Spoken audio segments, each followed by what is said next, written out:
কাকু কেমন আছেন? হ্যাঁ ভালোই আছি। 16 টাকার দামে ডিকা সাবান আছে? আছে।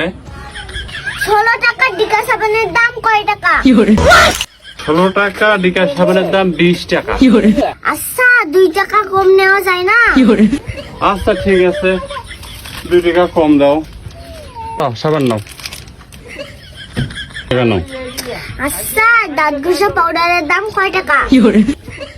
এই দাঁত ঘষা পাউডারের দাম হলো 30 টাকা। এটা 20 টাকা দেওয়া যায় না?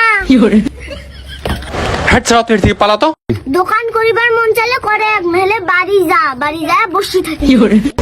ভাই না সকাল উঠে আমার মেজাজটা খারাপ করে দেয়।